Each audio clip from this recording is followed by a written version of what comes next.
Bom dia, irmãos. Vamos fazer o seguinte, faltam 4 minutinhos para a gente começar. Vamos ter um tempinho de oração? Lembrando que nós estamos falando aqui de algumas coisas bastante significativas que podem ajudar a sua vida a se tornar uma vida mais pacífica e mais centrada naquilo que Deus espera de cada um de nós. Por isso, então, eu quero aproveitar esses 3 minutinhos que faltam ali para a gente ter um tempo de oração. Tem algo que você chegou aqui nessa manhã e está te incomodando? O teu coração está pesado com isso? Você quer compartilhar com a gente? Se está tudo bem, está tudo bem. Mas se tem alguma coisa que está no seu coração aí que você deseja repartir, tenha liberdade para fazê-lo. O texto de Mateus 24 diz assim: Tendo Jesus saído do templo, ia se retirando, quando se aproximaram dele os seus discípulos, para lhe mostrar as construções do templo. Ele, porém, lhes disse: Não vedes tudo isto? Em verdade vos digo que não ficará aqui pedra sobre pedra que não seja derribada. Interessante, os discípulos, encantados com a beleza do templo, ouvem uma realidade de Jesus. E essa realidade é que ali não ficaria pedra sobre pedra. Vamos orar. Deus,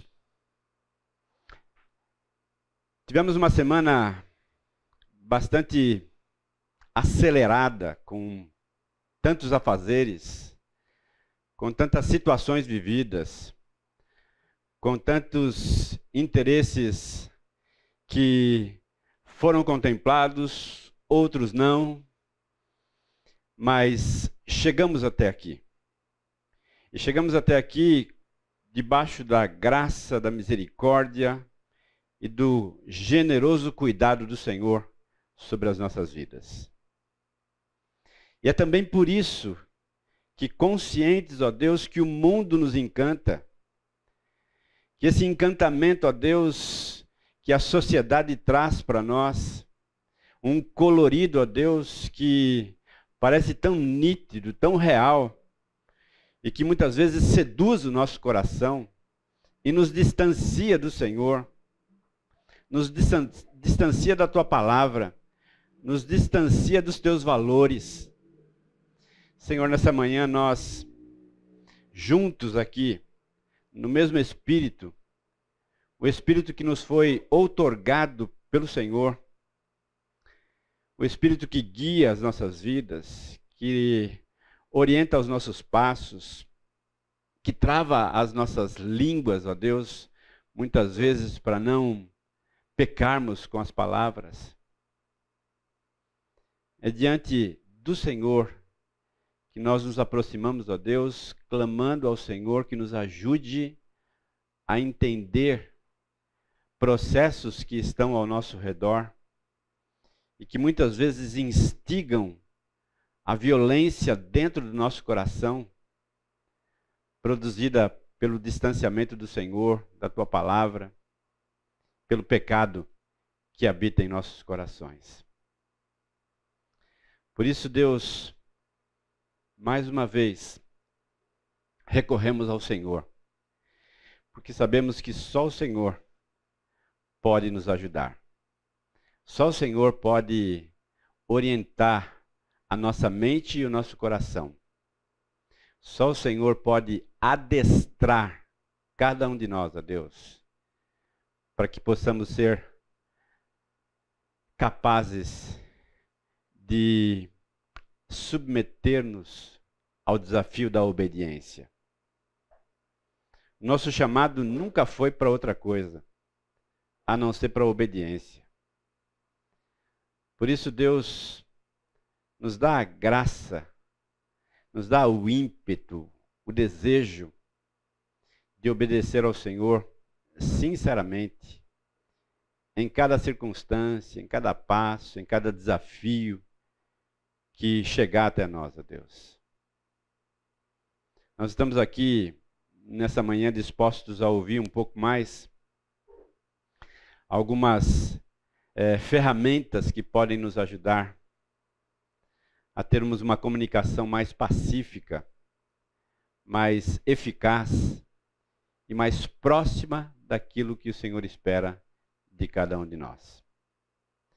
Por isso eu oro nessa manhã por cada pessoa que aqui chegar, por aqueles que já estão, por suas famílias, por suas vidas profissionais, nos ambientes, ó Deus, onde eles trafegam ao longo da semana, pelos contatos que terão daqui para frente, ó Deus, e que eles sejam capazes de relembrar um pouco daquilo que eles estão ouvindo aqui, não apenas aqui nessa sala, mas aqui nesse ambiente do corpo de Cristo, nesse ambiente da Assembleia do Senhor reunida nesse lugar. Que possamos, ó Deus, alimentar a nossa alma, revigorar o nosso coração e nos tornarmos mais parecidos com o Senhor no relacionamento interpessoal. E que o teu nome seja louvado. Que a pessoa do Senhor Jesus Cristo seja mais uma vez entronizada nos nossos corações. E que a tua palavra, ó Deus, encontre guarida nos nossos corações. E que possamos abraçá-la, desejando a cada dia, assim como a corça deseja as águas, ó Deus, daquela corrente, nós também, ó Deus, possamos desejar, não apenas ouvir, mas experimentar na prática a tua palavra em nossas vidas. E que ela então norteie os nossos corações. Quero pedir também, ó Deus, pelas demais salas de escola bíblica, que o Senhor abençoe cada professor, cada aluno, e que cada um, ó Deus, possa também sair daqui revigorado, alimentado pela tua palavra, ó Deus, e que sejamos então receptores da verdade do Senhor em nossos corações, para que possamos então ser transmissores dessa mesma verdade através das nossas palavras, do nosso comportamento, dos nossos pensamentos e atitudes. Te louvamos e te agradecemos em nome de Jesus. Colocamos a aula nas tuas mãos, pedindo que o Senhor nos abençoe. Em nome de Jesus. Amém, Senhor. Amém. Pode entrar, gente.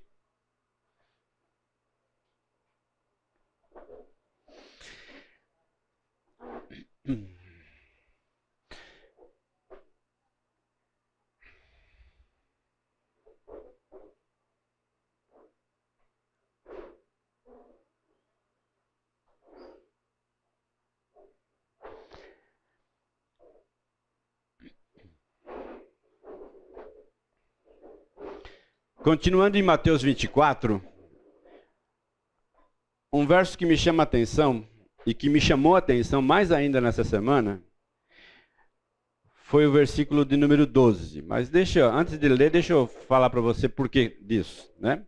Uma das coinonias que nós participamos, eu e minha esposa, nós recebemos a presença do Kurt, o nosso missionário entre os Yanomamis, e ele então pôde falar conosco ali um pouquinho da sua história, da sua vida, do seu chamado. E uma curiosidade que eu fiquei assim pensando, puxa vida, que perseverança é essa, né? Ele está entre os Yanomamis já há 44 anos. 44 anos.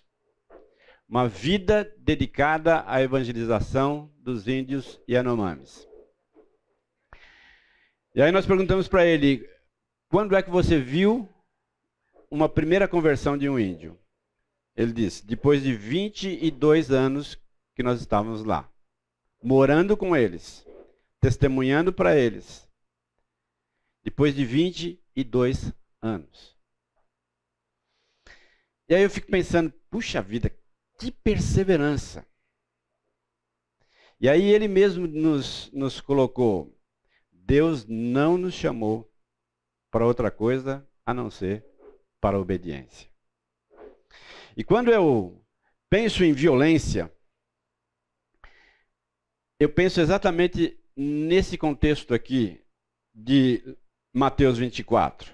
No verso 12 ele diz assim: e por se multiplicar a iniquidade, o amor se esfriará de quase todos.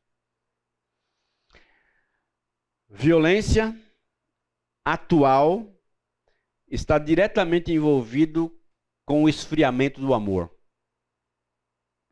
E quando a gente pensa num missionário que ficou 22 anos pregando para um povo que não ouviu e que não houve resultado algum, eu fico pensando, eu preciso encaixar isso aqui nessa realidade. Embora eu e vocês estamos envolvidos no esfriamento do amor, na multiplicação da iniquidade que cerca cada um de nós, Deus nos chamou para a obediência e para a perseverança. Não importa se você vive num ambiente de violência, persevere. Persevere com as verdades de Deus em seu coração, para que essa perseverança possa ser coroada no momento que você menos espera. Talvez você conviva com alguém que seja violento, né? E você, com muita calma, com muito tato, muitas vezes não consegue chegar a expressar essa realidade para essa pessoa. Nós vamos trabalhar um pouquinho aqui com os sentimentos, com a ideia de identificar e também expressar sentimentos. Aqui, né? Identificar e expressar sentimentos. Porque essa é uma verdade que pode te ajudar a perceber em você mesmo e também no outro, identificando e expressando os seus próprios sentimentos naquele contexto ali. Lembrando que nós estamos construindo aqui em cima de 4 pilares da comunicação não violenta. Tá? Entendendo, em primeiro lugar, que eu preciso observar a situação ao qual eu estou vivendo, observar com atenção as pessoas envolvidas, as reações envolvidas. Depois, então, eu preciso também não expressar o meu julgamento diante daquela situação. E agora, então, eu preciso identificar e expressar com clareza sentimentos aos quais são estabelecidos ali naquele contexto. Os nossos objetivos aqui, lembrando que essa é a terceira aula, o que nós queremos atingir aqui até o final da aula? Distinguir sentimentos de pensamentos. São coisas distintas e que eu preciso fazer essa distinção. Desenvolver um vocabulário de sentimento, nomeando e identificando de forma clara e específica as emoções. Então, lembra, nós estamos falando sobre uma comunicação verbal não violenta. E aí, então, eu preciso desenvolver um vocabulário que seja adequado a essa realidade. Um vocabulário dos meus sentimentos, nomeando, identificando de forma clara e específica as nossas emoções. E reconhecer o alto custo de não expressar com clareza os meus sentimentos. Há um alto custo. Eu acabo me tornando refém daquela pessoa, daquela situação, quando não expresso aquilo que realmente está me ofendendo, ou está me machucando, ou está me ferindo. Lembrando, queridos, que palavras são capazes de destruir o indivíduo. Palavras são capazes não apenas de ferir, mas de matar o indivíduo. A título de introdução aqui para nós, olha essa historinha aqui.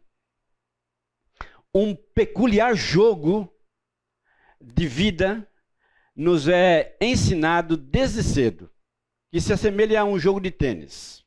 Os componentes desse jogo são eu, o meu interlocutor, adversário, a bolinha, a comunicação em forma de palavras. Ganha quem melhor esconde os seus sentimentos, pois mostrá-los é sinal de fraqueza, o que daria uma vantagem ao meu competidor. O clima é de competição. Ataque, defesa, medo, culpa, vergonha. O resultado é uma profunda desconexão entre nós. Quando nós embarcamos nessa realidade aqui, nós nos distanciamos. Porque eu sempre olho para você como meu adversário. Não como eu igual, mas como meu adversário. E se é meu adversário, eu quero vencer. Eu quero vencer essa parada. Eu quero sair vitorioso desse diálogo. Eu quero sair por cima dessa nossa competição. Não quero estar por baixo. O que a comunicação violenta, a não violenta faz é buscar exatamente quebrar. Quando a gente rompe essa cultura e nos vulnerabilizamos e deixamos o outro conhecer os nossos sentimentos, esse jogo para de fazer sentido. Para de fazer sentido, simplesmente. Eu quebro uma realidade cultural que eu estou envolvido. E é exatamente isso que nós queremos fazer, quebrar esse jogo. Aquele que é adversário agora se identifica comigo, porque ele também sente as mesmas fraquezas que eu. Essa identificação é também uma permissão que abre espaço para um ambiente favorável à conexão, em que a compaixão pode nos levar a querer de verdade cuidar e servir uns dos outros. Lembra que eu falei? Nós somos chamados para a obediência. Olha aqui Gálatas diz, Gálatas 5:13.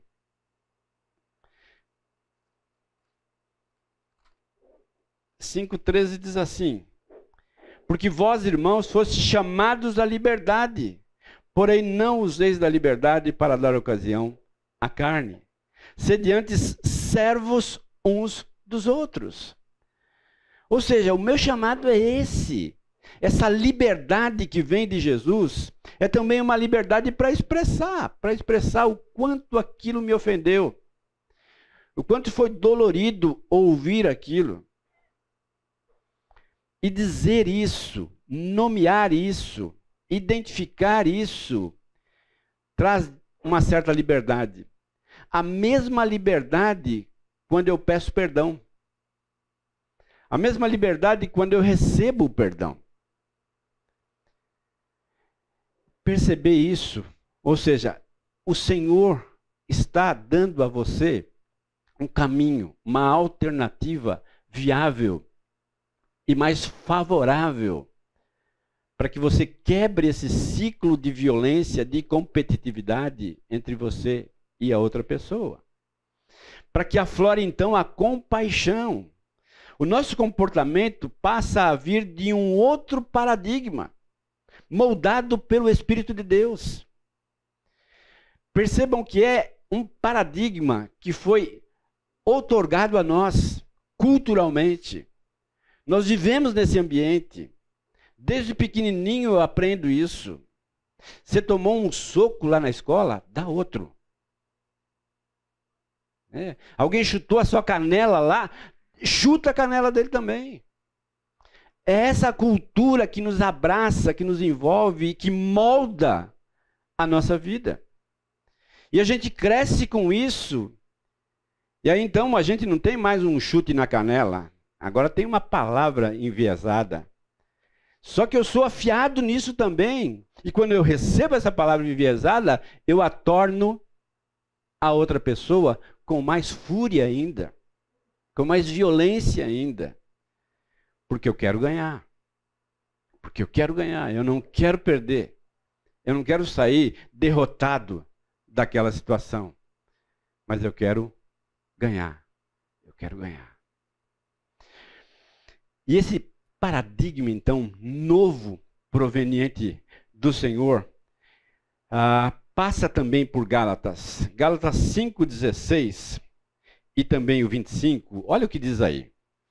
O 16 diz assim: digo, porém, andai no Espírito, e jamais satisfareis a concupiscência da carne.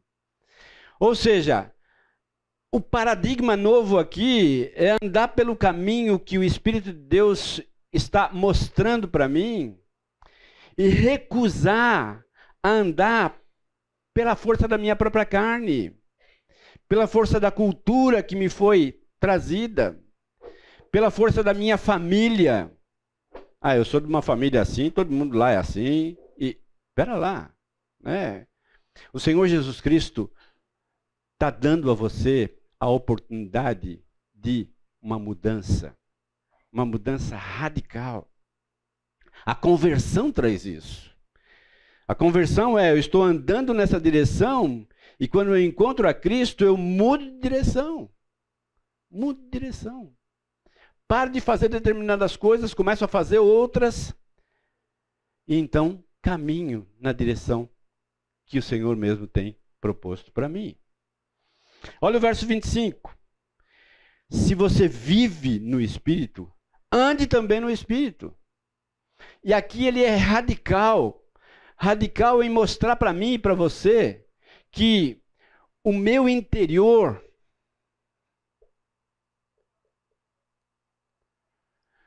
ele precisa moldar o meu exterior.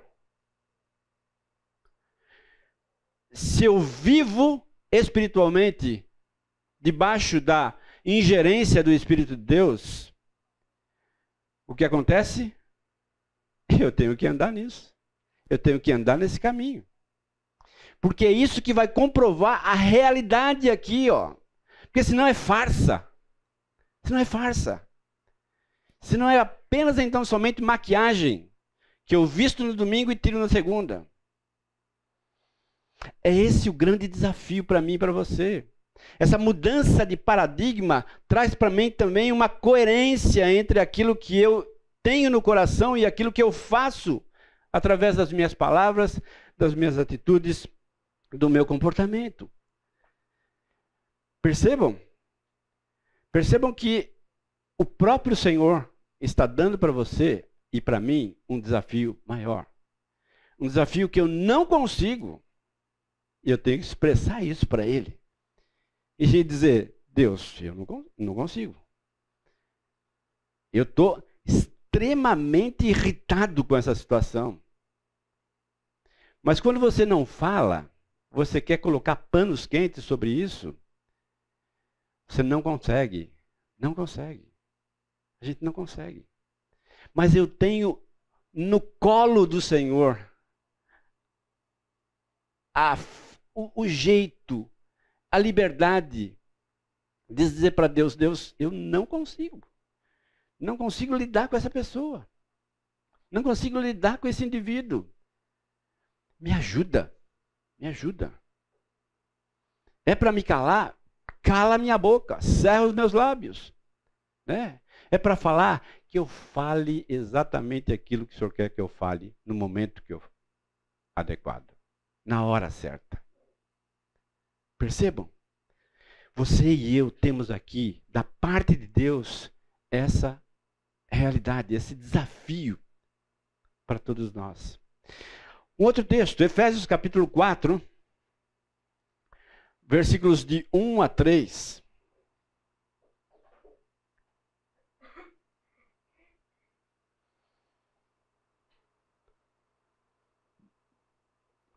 Novamente a palavra andeis aí. Rogo-vos, pois, eu, o prisioneiro no Senhor, que andeis de modo digno da vocação que fostes chamados, com toda humildade, mansidão, com longanimidade, suportando-vos uns aos outros em amor, esforçando-vos diligentemente por preservar a unidade do Espírito no vínculo da paz. Ou seja, mais uma vez, é um desafio. É um desafio proposto pelo Senhor, mas capacitado pelo mesmo Senhor. Não é um desafio que você não tem as ferramentas para fazer, mas é um desafio que ele dá toda a condição para que você possa fazer. Lembrando, o teu chamado, o meu chamado, é para a obediência. Obediência à verdade de Deus.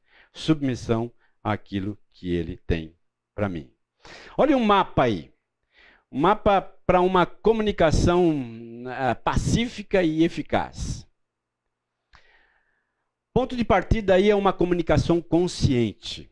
Opa, agora eu tenho consciência daquilo que está acontecendo e vou me comunicar não de forma translocada. Eu gosto da expressão,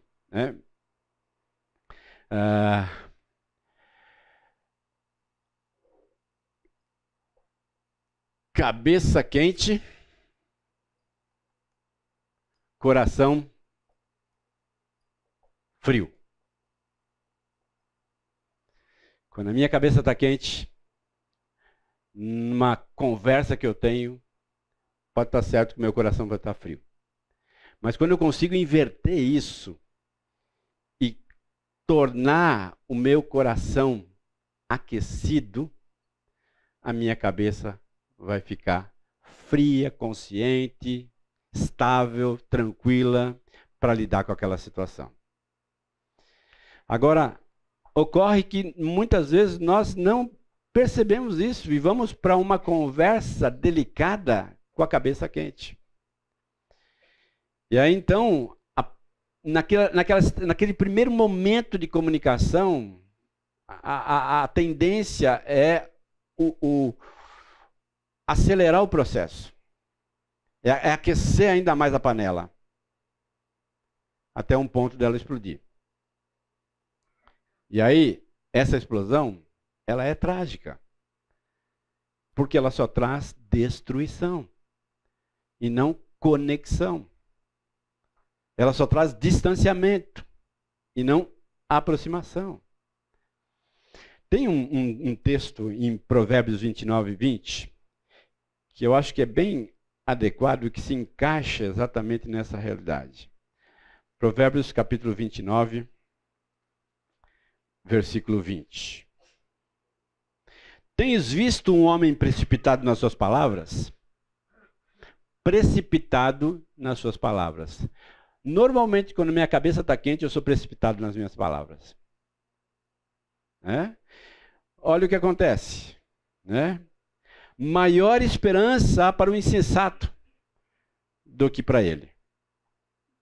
Ou seja, o insensato que sabe que é insensato tem mais esperança, tem mais vantagem do que um indivíduo que age precipitadamente nas suas palavras. Então, uma comunicação consciente é capaz de não se precipitar nas suas palavras. Tá? Isso, então, abre um espaço seguro de não julgamento e de acolhimento. Ou seja, nós não estamos aqui para nos distanciar, mas estamos aqui para nos aproximar. E o instrumento que nos aproxima são as palavras. Mas o instrumento que nos distancia também são as palavras. Tiago diz isso, Com a mesma língua que eu construo, eu destruo. Com a mesma língua que eu apago um fogo, eu torno esse fogo mais poderoso ainda para destruir. Um pequeno leme, como diz Tiago, capaz de mudar o rumo de uma grande embarcação. Isso então me leva a um processo de conexão comigo mesmo e com o outro. Eu começo a me conhecer mais. E quando eu me conheço, eu evito me colocar em situação de risco. Percebe? Quanto mais eu me conheço, mais eu evito me colocar em situação de risco. Eu e a minha esposa temos uma expressão bastante interessante, né? Que é, eu preciso manter uma distância de segurança de algumas pessoas. Uma distância em que eu estou seguro, mas que haja conexão. Para que quando o próprio Deus permitir que haja essa conexão, ele então abra. Mas eu preciso manter uma distância de segurança daquela situação. Porque eu conheço a minha vulnerabilidade. E sei que se eu me colocar em determinada situação, eu não vou ser capaz de lidar com ela. Percebe? Isso funciona também, não apenas em ambientes, mas também com determinadas pessoas.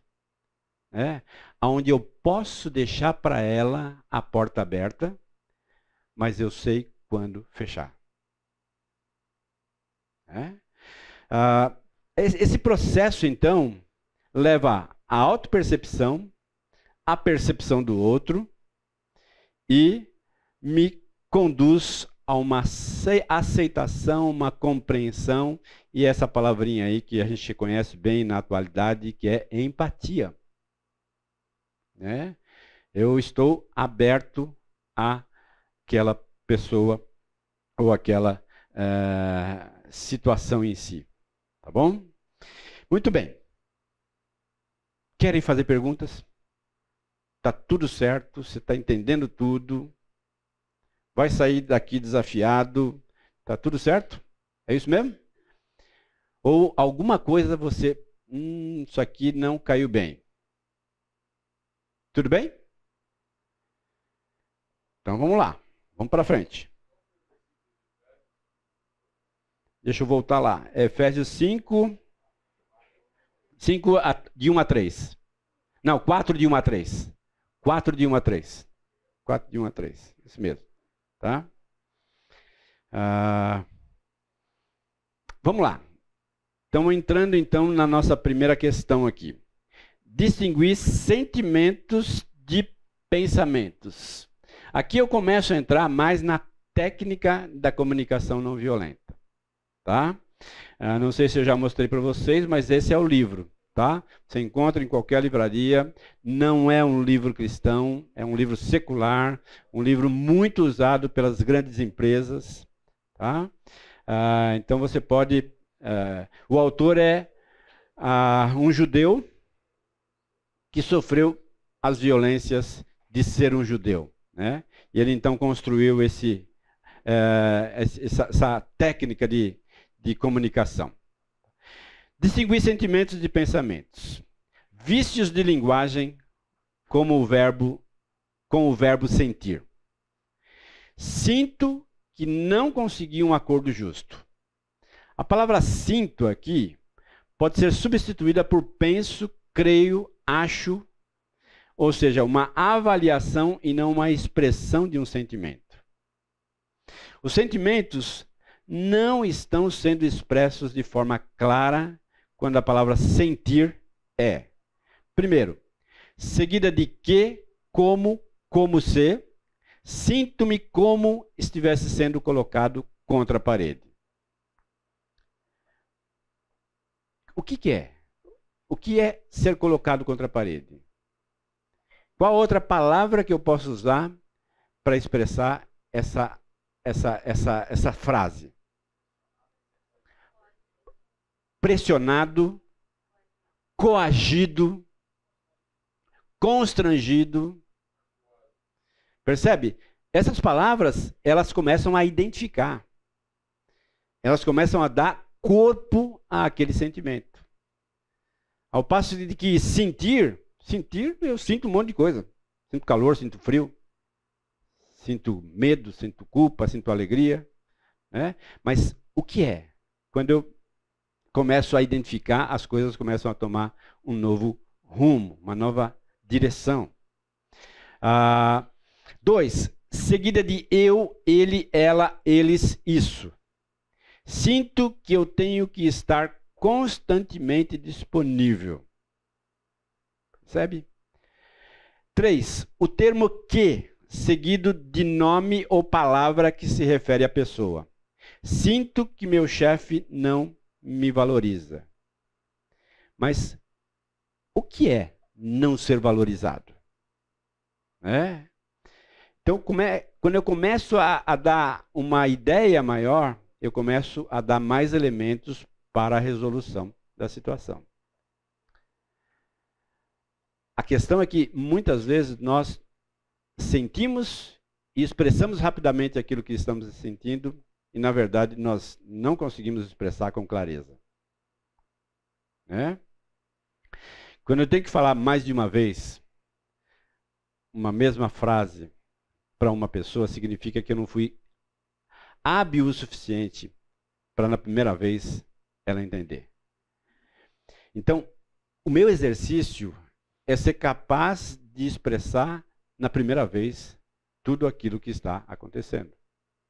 Essa habilidade que a comunicação não violenta tenta ajudar as pessoas a expressarem essas realidades.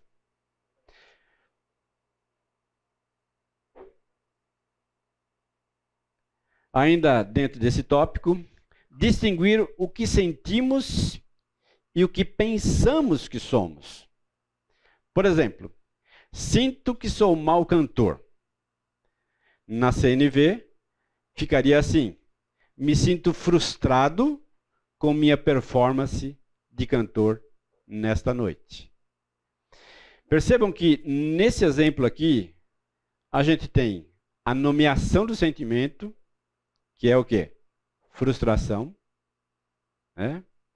E essa é uma frustração pessoal. Só contando para vocês aqui, fazendo um parênteses, eu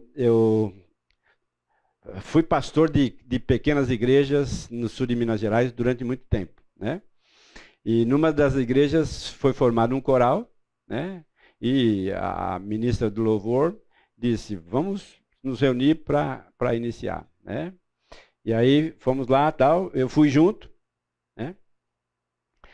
E aí acabou o ensaio, ela falou assim: pastor, é melhor você pregar. Vai pregar, porque cantar não dá, não. Ou seja, foi claro, houve ali uma frustração, pela minha incapacidade de coordenar os sons adequadamente. Tá? Então, ficou claro aí a frustração com a minha performance de cantor nesta noite. Então, não é uma frustração generalizada, mas naquela situação específica, ela se tornou clara. Tá? Pois não.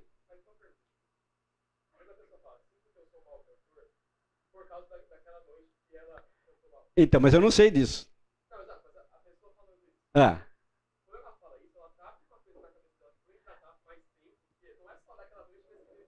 E exatamente isso, Pedro. O que está na sua cabeça não está nas suas palavras. Muitas vezes eu penso determinadas coisas. Tá. Você repete para mim mais alto para ele ouvir lá. Tá bom, tá. Repete, Pedro. Eu não sei nem mexer nisso. Não, o celular.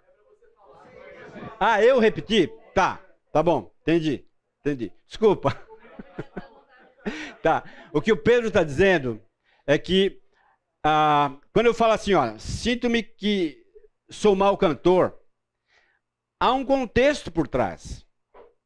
E o contexto pode ser essa noite que eu fui um mau cantor. Só que quem está ouvindo não sabe disso.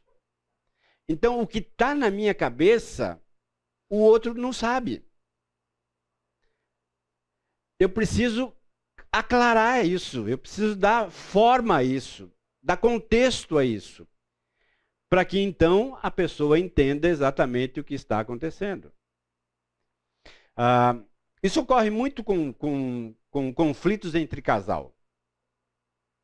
Né?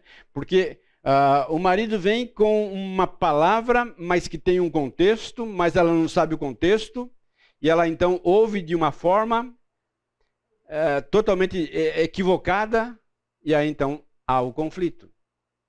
Mas quando eu contextualizo a situação, aí a coisa fica mais clara.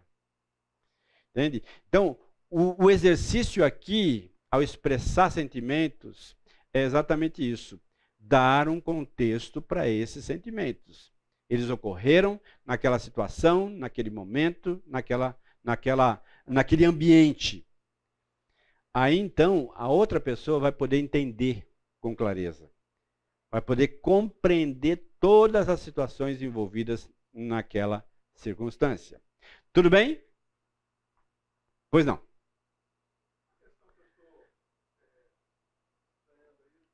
Hã? Tá. Ah. Tá.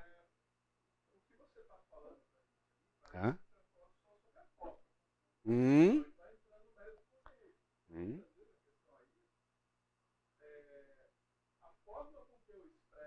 Sim. Ah. Não altera, mas não deixa claro. Não alterou nada. Só não comunicou. Ah, sim, sem dúvida, né? Então, percebe que aqui é o primeiro passo. Né? Mais para frente eu posso ampliar essa ideia, né? Por aí, né? Porque na verdade o que mais atinge cada um de nós é o tom, né? É aquilo que se expressa em palavras, mas com uma tonalidade agressiva. Né? Eu posso estar falando a mais pura verdade, mas eu falei na hora errada, perto de pessoas que não deveriam ouvir, né? Trazendo humilhação para outra pessoa. Né? Isso também acontece na educação com os nossos filhos.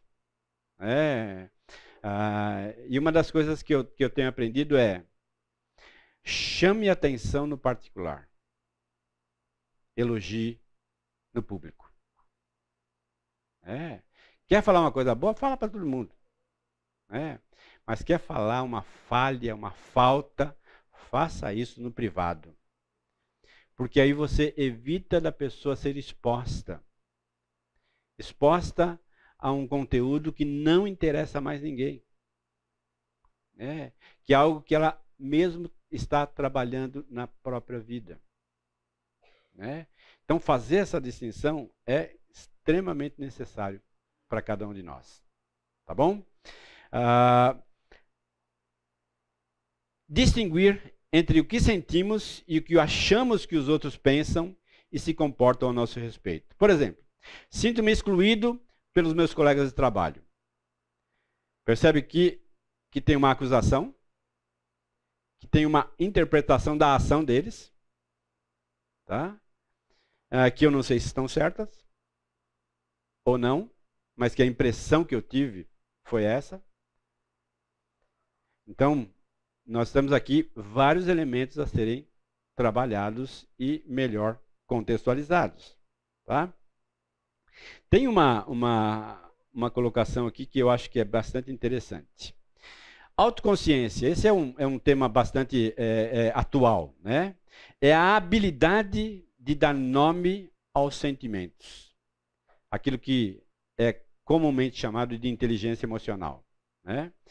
É necessário ir além dos sentimentos padrões, felicidade, tristeza ou raiva.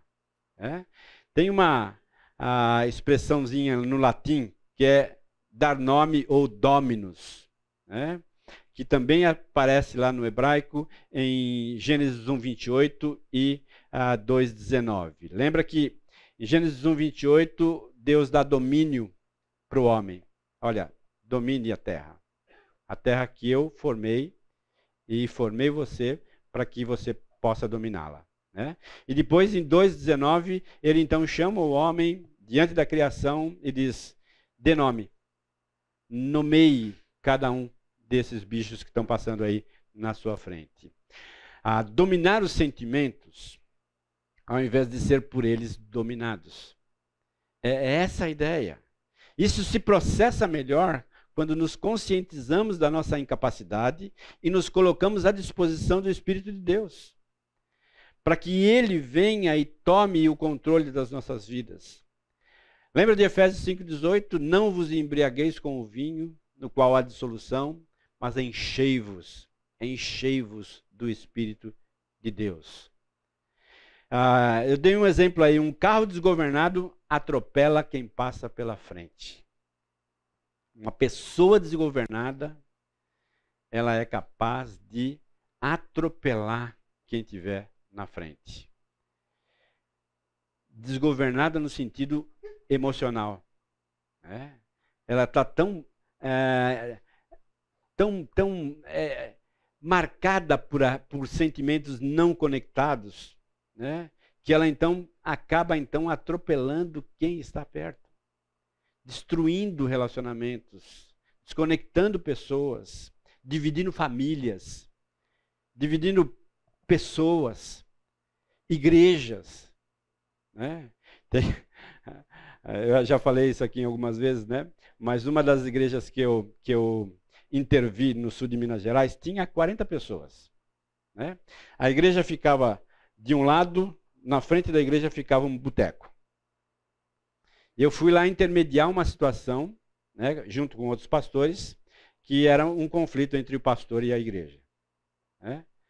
Irmãos, a hora que começou, eu era mais novinho ali, daqui a pouco um diácono pegou uma cadeira e foi para cima do pastor.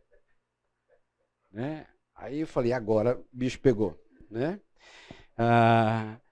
Ou seja, tinha mais paz no bar do que na igreja.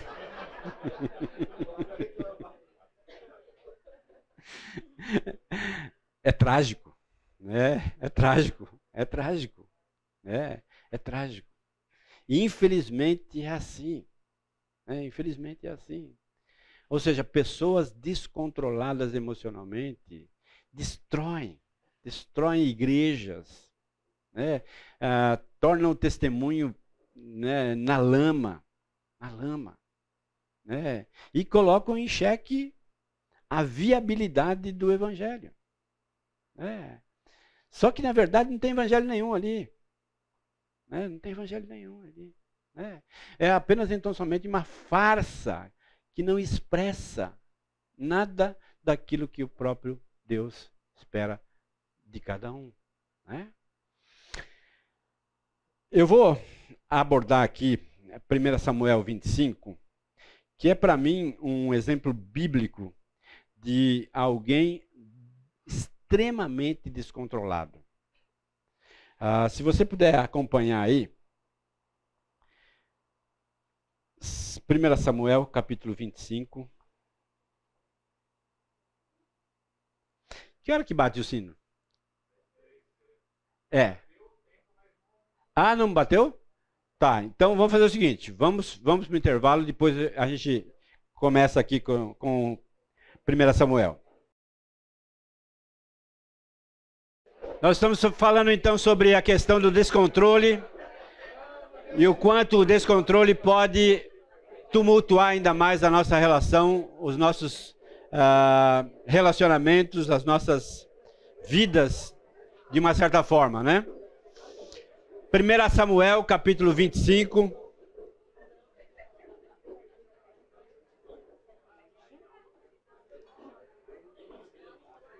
Primeira Samuel 25, de 1 até o verso 3. Faleceu Samuel, todos os filhos de Israel se ajuntaram e prantearam e o sepultaram na sua casa em Ramá. Davi se levantou e desceu ao deserto de Parã. Havia um homem em Maom que tinha as suas possessões no Carmelo, homem abastado, tinha 3.000 ovelhas, 1.000 cabras, e estava tosqueando as suas ovelhas no Carmelo. Nabal era o seu nome, e Abigail a sua mulher. Esta era sensata e formosa, porém o homem era duro e maligno. Em todo o seu trato, era ele da casa de Calebe. Pensando num casamento como esse, né? Uma mulher bonita, formosa, sensata, né? Casada com um homem duro e maligno no trato com as pessoas. Né? Como é que um casamento desse perdura? Né? É claro que na época ali não havia sentimentos envolvidos, né? Havia interesses envolvidos. Né? Bom, o que acontece? Tá? Davi ouve, versículo 4, no deserto que Nabal tosqueava as suas ovelhas, e ele então manda um grupo de pessoas, 10 pessoas, subir ao Carmelo, ir a Nabal e perguntar-lhe em meu nome como está. E faz então um pedido a Nabal. Né? Davi havia protegido a propriedade de Nabal, as ovelhas de Nabal no deserto, e agora então ele estava reivindicando alguma coisa que parecia-se justo. Tá? E ele então pede um suprimento para o seu grupo e ouve a seguinte resposta. Versículo 10. Respondeu Nabal aos moços de Davi e disse: quem é Davi? E quem é o filho de Jessé? Muitos são hoje em dia os servos que fogem ao seu senhor. Tomaria eu, pois, o meu pão e a minha água e a carne das minhas reses que degolei para os meus tosqueadores e daria a homens que eu não sei de onde vêm? Ou seja, se colocou contrário ao pedido de Davi. Os moços então voltam, dizem isso para Davi. Davi então pega um grupo de pessoas e vai disposto a matar Nabal. Versículo 18. Então Abigail tomou a toda pressa 200 pães, 2 odres de vinho, 5 ovelhas preparadas, 5 medidas de trigo tostado, com cachos de passas e 200 pastas de figo, e as pôs sobre um jumento. E disse ao seu moço: ide adiante de mim, pois vos seguirei de perto. Porém, nada disse ela ao seu marido Nabal. Enquanto ela cavalgava, um jumento descia encoberta pelo manto, Davi e os seus homens também desciam, e ela se encontrou com eles.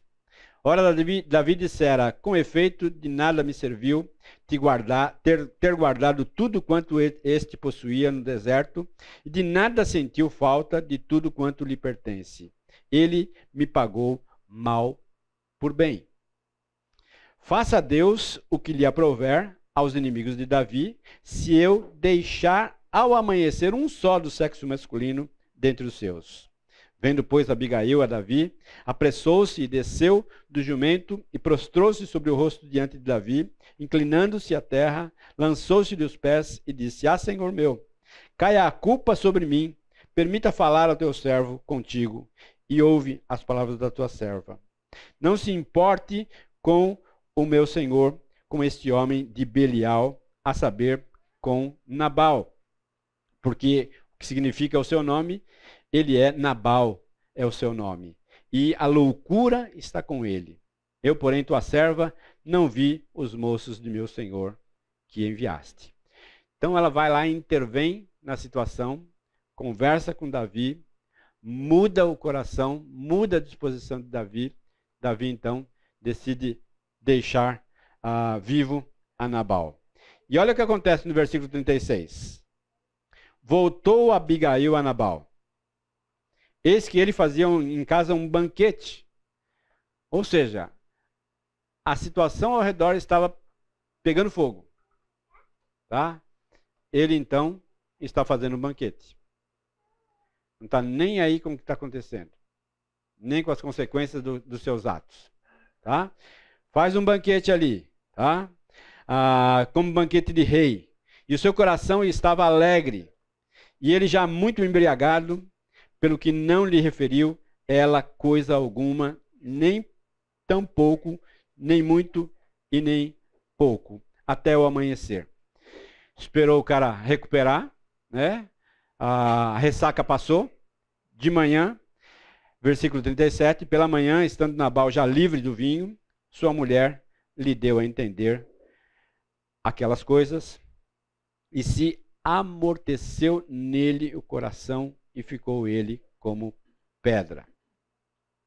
Aqui a gente pode entender que o cara teve um ataque, não morreu, né? Talvez um derrame, talvez um ataque cardíaco, ficou bastante lesado, não morreu, mas versículo 38, passados uns 10 dias, feriu o Senhor a Nabal e este morreu. Ou seja, um exemplo típico de uma pessoa descontrolada, né? Capaz de colocar em xeque a sua própria vida, a vida da sua família, né? Mas ao mesmo tempo você vê Abigail intervindo e trazendo novamente as coisas no rumo, né? Então nós temos duas pessoas aqui. Uma que tem consciência, sensatez do perigo daquela situação. Outra que é extremamente descontrolada e não sabe exatamente perceber o perigo daquela situação. E acaba então agindo de forma bastante equivocada, trazendo muita confusão para si mesmo, para sua família, para sua casa. Tá bom? Vamos lá. Olha o que o autor do livro diz. Nosso repertório de palavras para rotular os outros costuma ser maior do que o vocabulário para descrever claramente nosso estado emocional. Né? Então eu tenho muitas palavras para descrever a outra pessoa, mas quando eu olho para mim mesmo, eu tenho poucas palavras para me descrever. Né? E essa é uma realidade bastante presente na minha vida, na sua vida. A gente tem muito repertório para falar do outro e pouco para falar da gente. Né? É muito comum na koinonia, né? A gente fala assim, fala de você. Né? E as pessoas se calam, né? Porque ninguém gosta de falar de si. Né? Mas se a gente falar assim, ó, fala de fulano, né? Todo mundo vai falar. Né? Essa é uma realidade presente na minha vida e na sua vida. Tá? Desenvolver um vocabulário de sentimentos. É o nosso ponto 2 lá. Utilizar palavras específicas para expressar sentimentos específicos. Irá produzir conexão com as pessoas, ao invés de palavras vagas ou genéricas que trazem dúvida sobre o que de fato estamos sentindo, submetido meias palavras, subentendido meias palavras. Mais ou menos na linha que o Pedro colocou para nós, né? Está subentendido. Né? Meias palavras são meias palavras. E ponto final. Né? Vamos listar alguns sentimentos para ajudar a aumentar a nossa capacidade de articular os sentimentos e descrevê-los de forma específica, uma gama de estados emocionais. Isso aqui você encontra de forma ampliada, se quiser, na internet. Tá? Eu só compilei aqui e reduzi ao máximo que eu pude aqui, só para a gente ter uma ideia. Tá? Quando as nossas necessidades estão sendo atendidas e quando as nossas necessidades não estão sendo atendidas. Tá? Então, quando as minhas necessidades são atendidas, eu fico à vontade, eu fico agradecido, eu fico alegre. Quando elas não são atendidas, eu me sinto abandonado, né? Abatido, aflito. Do outro lado, continuando na lista ali, quando as minhas necessidades estão sendo atendidas, eu fico aliviado, bem-humorado, calmo, controladinho. Agora, quando elas não são atendidas, né, eu me sinto frustrado, infeliz, péssimo. Tá? Quando são atendidas, sou carinhoso, despreocupado, emocionado. Tá? Quando não, irado, irritado, magoado. Quando sou atendido, empolgado, feliz, falante, livre. Quando não, rejeitado, solitário, tenso, deprimido. Essa é uma lista não exaustiva da quantidade de sentimentos que você pode estabelecer, né? E que você pode usar nas suas palavras, né? Para identificar claramente aquilo que você de fato está sentindo. Tá? Esse outro slide aqui nos ajuda a entender como esse processo é necessário para cada um de nós. Tá? É uma espécie de engrenagem. Tá? É necessário expressar como nos sentimos diante das mais diversas circunstâncias. Tá? Então eu coloquei 3 engrenagens. A engrenagem do pensamento, do comportamento e dos sentimentos. Tá? Pensando na primeira engrenagem ali, tá? Lembra, se eu faço uma observação correta, isso traz para mim elementos para fazer uma compreensão clara daquilo que está acontecendo. Se eu expresso com clareza aquilo que eu estou sentindo naquela situação, né, isso tudo então me ajuda a pensar corretamente. Tá? E ao pensar corretamente, eu também tenho um comportamento adequado.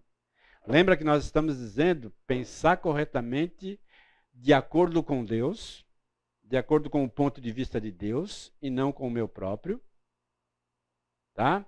E ao mesmo tempo, com a ajuda de Deus, poder comportar-se adequadamente diante daquela situação. E ao mesmo tempo, eu começo a expressar com clareza aquilo que está acontecendo no nível dos sentimentos. Né? Agora, quando eu altero uma dessas engrenagens, as demais também se alteram. Quando eu penso equivocadamente, ou quando eu acho que sei aquilo que está acontecendo, porque eu estou presumindo, não tenho fatos, não tenho certezas, porque eu ouvi meia palavra, né, eu então posso alterar tudo isso. E ao invés de agir com eficácia, eu começo a tumultuar a situação. E aí, agigantar ainda mais o problema. Né? Nós somos peritos em fazer isso. Né? Em dar um volume maior àquilo que está acontecendo na situação. Né? Um exemplo só, bíblico, para a gente refletir sobre isso. Tá? Lembra de Davi? Lembra de José? Gênesis capítulo 45. José é um típico exemplo de alguém que tinha as coisas sob controle. Tinha o seu mundo emocional bastante controlado. O texto que nós vamos abordar é o texto que revela, que o próprio José revela quem ele era para os seus irmãos. Né? Então o versículo 1 diz assim: Então José, não se podendo conter diante de todos os que estavam com ele, bradou: Fazei sair a todos da minha presença, e ninguém ficou com ele, quando José se deu a conhecer aos seus irmãos. Ele levantou a sua voz em choro, de maneira que os egípcios o ouviram, e também a casa de Faraó. E disse aos seus irmãos: Eu sou José. Vive ainda meu pai? E seus irmãos não lhe puderam responder, porque ficaram atemorizados perante ele. Agora, perceba, José se revela, tá? Pergunta do pai. E qual é a reação dos irmãos? Ficam com medo. Por que eles ficaram com medo? Porque eles fizeram algo lá atrás, há muitos anos atrás, que hoje estava cobrando a consciência deles. Tá? Isso então trouxe temor. E é interessante a Bíblia mencionar isso. Né? E é uma menção muito clara daquilo que estava no coração deles. Disse José aos seus irmãos: agora chegai-vos a mim. E chegaram-se. Então disse: eu sou José, vosso irmão, a quem vendestes para o Egito. O que José faz? Dá clareza. Ou seja, José nomeia aquilo que era objeto do temor dos irmãos. Os irmãos não falaram, né? Mas José falou. José se antecipou. Eu sou aquele que vocês venderam. Vamos lá. Agora, pois, versículo 5, não vos entristeçais, nem vos irriteis contra vós mesmos, porque me haverdes vendido para aqui, porque para a conservação da vida Deus me enviou diante de vós. Então, fica claro aqui para mim o entendimento que José tinha da situação. Ou seja, eu fui lesado aqui nessa situação, tá? Foi difícil, foi custoso, mas eu tenho consciência de que vocês não me mandaram para cá. Quem me mandou para cá foi Deus. Deus é soberano. Deus é soberano. Em qualquer circunstância que você esteja hoje, em qualquer pendência que você esteja hoje com qualquer pessoa, lembra, Deus é soberano. E Ele não permite nada que você não seja capaz de suportar. A própria Bíblia diz isso. Deus não nos dá nada que não sejamos capazes de suportar. Ele mesmo proverá o livramento. É isso que o Novo Testamento diz. Versículo 6. Porque já houve 2 anos de fome na terra, e ainda resta 5 anos em que não haverá lavoura e nem colheita. Deus me enviou diante de vós para conservar vossa sucessão na terra, e para vos preservar a vida por um grande livramento. Assim, não fostes vós que me enviastes para cá, e sim Deus, que me pôs por pai de Faraó, o Senhor de toda a sua casa, e como governador em toda a terra do Egito. Apressai-vos, subi ao meu pai, e diz-lhe assim, manda dizer teu filho José: Deus me pôs por Senhor em toda a terra do Egito. Desce a mim, não te demores. Habitará na terra de Gósen, e estarás perto de mim, tu, teus filhos, e os filhos dos teus filhos, os teus rebanhos, o teu gado e tudo quanto tens. Aí te sustentarei, porque ainda haverá 5 anos de fome, para que não te empobreças, tu e tua casa e tudo que tens. Eis que vedes por vós mesmos meu irmão Benjamim, vê também que sou eu mesmo que vos fala.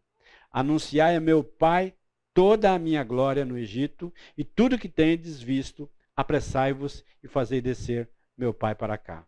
Lançando-se ao pescoço de Benjamim, seu irmão, chorou e abraçou com ele. Chorou também Benjamim. José beijou todos os seus irmãos e chorou sobre eles. Depois, seu irmão falaram com ele. Interessante. José aqui tinha muita consciência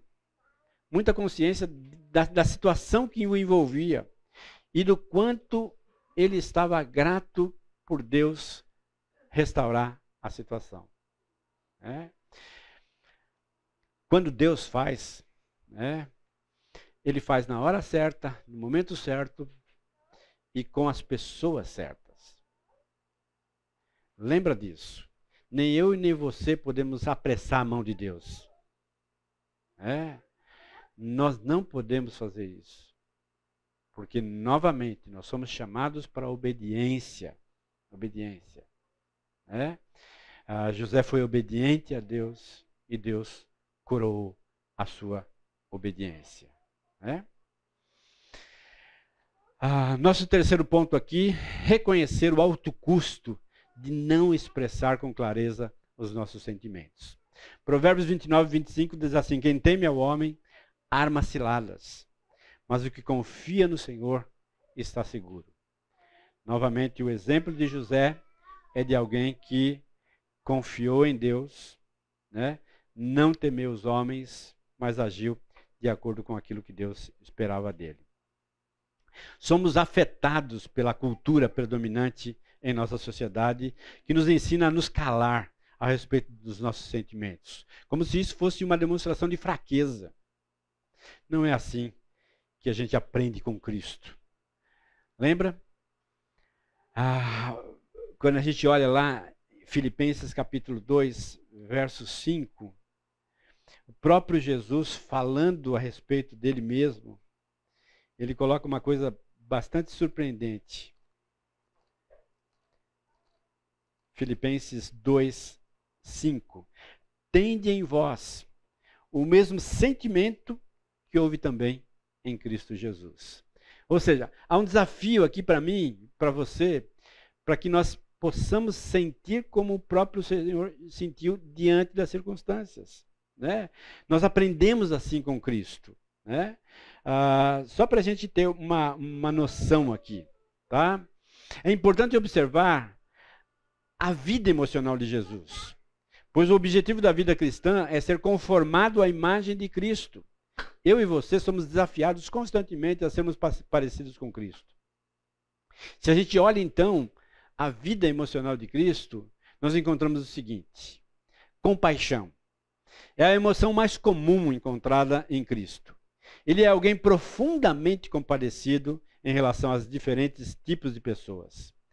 Ela se fundamentava na compreensão do amor de Deus o Pai. Essa compaixão dizia respeito a qual era a necessidade mais profunda do ser humano: ovelhas espiritualmente desorientadas, desamparadas. Essa compaixão não era vazia, mas levava Jesus a atos concretos. Então ele tinha compaixão em seu coração e agia movido por essa compaixão. A comunicação não violenta, ela parte também do princípio de perceber a necessidade do outro e agir em função dela naquela situação. Ira, o julgamento moral perfeito, tanto para aprovar quanto para desaprovar.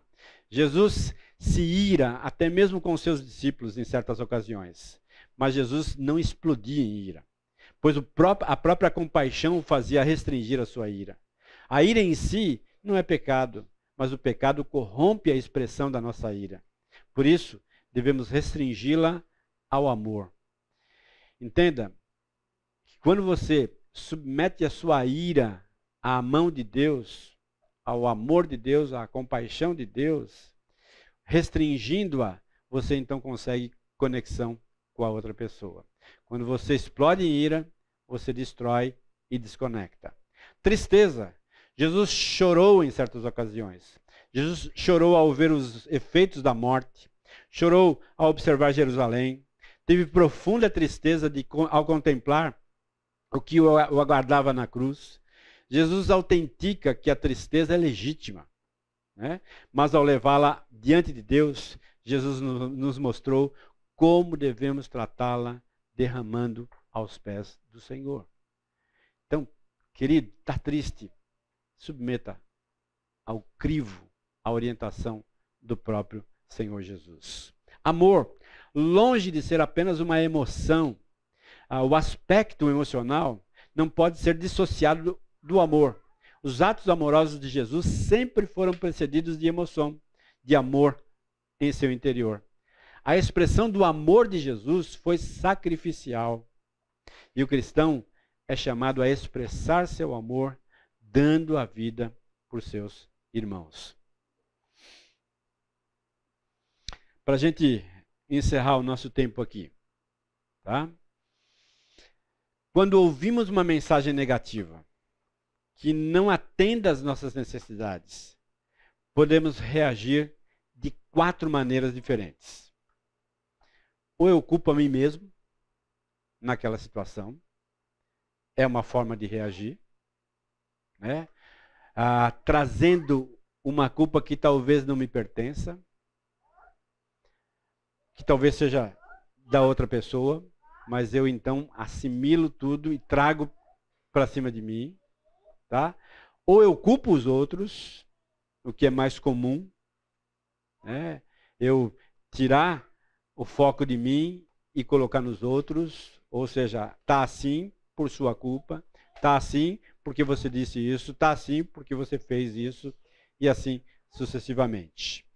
Ou uma terceira maneira de agir é escutar os nossos próprios sentimentos, né? E fazer uma pergunta, né? Por que eu estou irritado? Por que eu estou desconfortável nessa situação? Por que eu estou frustrado diante dessa circunstância? Isso vai dar clareza, nitidez à circunstância, né? Ou a outra forma aí é escutar os sentimentos e as necessidades dos outros, né? Aí eu começo a avaliar um pouquinho mais, né? Por que o fulano disse o que disse? Qual é o contexto? Por que ele chegou e me colocou contra a parede naquela situação? Qual é o contexto dessa situação que está levando a isso? Isso, queridos, pode ampliar ainda mais, ajudar ainda mais, dar mais compreensão para que você então continue adiante. Nós vamos falar um pouquinho mais no início da próxima aula sobre essas 4 colocações aqui, tá? Mas por hoje eu quero encerrar por aqui. Vamos orar? Obrigado, Senhor. Obrigado porque quando a gente olha tantos exemplos da Tua palavra, tantos exemplos, ó Deus, de um comportamento mais pacífico, mais conectado a outra pessoa, mais disposto a andar uma segunda milha diante da circunstância, nós somos desafiados a nos parecer mais com o Senhor e com o comportamento que o Senhor teve diante de situações de conflito. Ajuda-nos, ó Deus, a sairmos daqui nessa manhã, não apenas com informações no coração, mas acima de tudo, ó Deus, com as ferramentas necessárias para lidar com o mundo lá fora, Deus. Para lidar com as situações que nos esperam. Aquelas que nós já sabemos que enfrentaremos, aquelas que ainda a gente não sabe. Por isso, dá-nos, ó Deus, essa obediência consciente à soberania do Senhor. Sabendo que o Senhor é soberano sobre as nossas vidas, sabe exatamente quais são os caminhos, quais são as circunstâncias que nos esperam e tem a generosidade de nos capacitar para enfrentar cada uma delas. Leva-nos, ó Deus, agora para os nossos lares.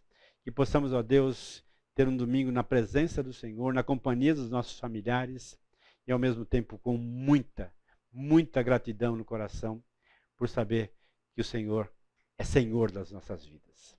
Em nome de Jesus. Amém, Deus.